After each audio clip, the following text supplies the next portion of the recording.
దేవుని పరిశుద్ధ నామమునకు మహిమ కలుగునుగాక. ప్రిలారా, ప్రభునామన మీ అందరికీ వందనములు. దేవుని వాక్యము ధ్యానందాము. లూకాసు వార్త 2వ అధ్యాయము 11వ వచనం. దావీదు పట్టణమందు నేడు రక్షకుడు మీ కొరకు పుట్టి ఉన్నాడు, ఈయన ప్రభువైన క్రీస్తు. ప్రియమైన దేవుని బిడ్డలారా, ఈ ఉదయకాల సమయంలో పరిశుద్ధాత్మ దేవుడు మనతో మాట్లాడుచు ఉన్నారు. ఇక్కడ గొర్రెల కాపురలతో దేవదూత మాట్లాడుచు అంటూ ఉన్నాడు, మీరు దావీదు పట్టణములున్న రక్షకుణ్ణి చూడటానికి వెళ్ళండి, ఆయన మీ అందరి కొరకు జన్మించున్నాడు, ఆయన గొప్ప దేవుడై ఉన్నాడు అని గొర్రెల కాపురలతో దేవదూత చెప్పి ఉన్నాడు. ప్రిలారా, ఈ ఉదయకాల సమయంలో మనతో కూడా దేవుడు మాట్లాడుచున్నారు. ఇంకా ఎవరైతే దేవుని ఎరిగి ఉండలేదో, దేవునికి దూరముగా ఉన్నారో, వారు సత్యాన్ని అన్వేషణ చేస్తూ సత్యవంతుడైన యేసయ్యను గూర్చి విని నిర్లక్ష్యము చేయకుండా, లెక్కలేని తనమకుండా ఉండకుండా ఆయనను మనసులోనికి చేర్చుకుంటే, హృదయంలోనికి చేర్చుకుంటే, ఆ రక్షకుణ్ణి సన్నిధానములు విజ్ఞాపన చేయగలిగితే ఆయన వారి హృదయములో జన్మిస్తాడు. ఆయన రక్షకుడు. దేనికైన రక్షకుడు? ఆత్మను రక్షించటానికి వచ్చాడు. ఎందుకు మానవుల్లో ఉన్న ఆత్మను రక్షించటానికి వచ్చినాడు? ఆదిలో ఆజ్ఞాతిక్రమమైన పాపము జరిగి ఉన్నది గనుక మానవుడు ఏదేను తోట నుండి బయటకు త్రొయ్యబడ్డాడు.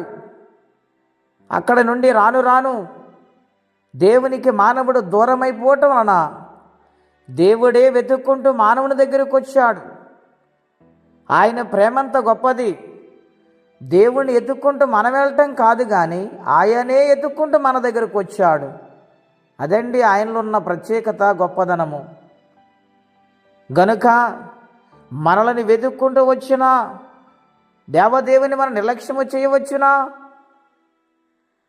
ఆయన ఎందుకు ఎతకాలని చాలామంది ప్రశ్నిస్తారు.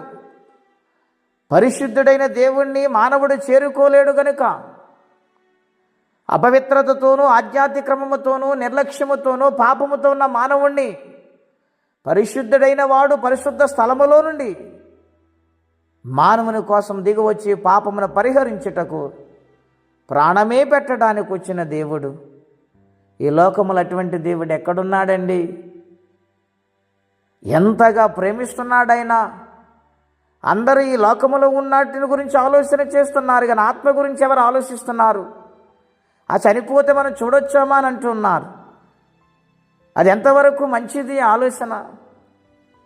ముందే చెప్తున్నాడు కదా, చనిపోకముందే యేసుని అంగీకరించు, నీవు నడవలసిన మార్గాన్ని ఎన్నిక చేసుకోమని అంటున్నాడు. గనుక ఉదయకాల సమయంలో యేసయ్యను నిర్లక్ష్యము చేయకండి. రాబోయే శిక్ష నుండి తప్పించబడాలంటే యేసయ్యను రక్షకునిగా అంగీకరించి హృదయంలో చేర్చుకున్నదే నిజమైన క్రిస్మస్. దేవుడి మాటలు దీవించును గాక. ప్రార్థన అండి. అత్యంత కృపగలిగిన దేవా, మహోన్నతమైన మీ నామం కొరకే వందనాలు. నీవు రక్షించటానికి దిగివచ్చిన తండ్రివి, ప్రేమించిన తండ్రివి, ఆత్మను జీవితాన్ని రక్షించిన దేవుడవు, ఏకైక దేవుడు నీవైనావు. అందుని బట్టి మీ కృతజ్ఞతలు. నాయన, మీరు మమ్మల్ని వెతుక్కుంటే లోకానికి వచ్చారు.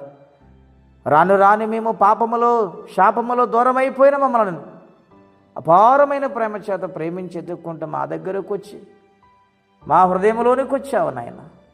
మా పాపములు క్షమించుటకు నీ ప్రాణం పెట్టావు. నీ త్యాగము గొప్పది నాయన.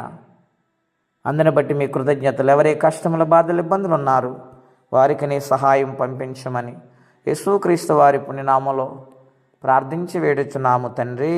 ఆమేన్. దేవుడు దీవించునుగాక. ఆమేన్.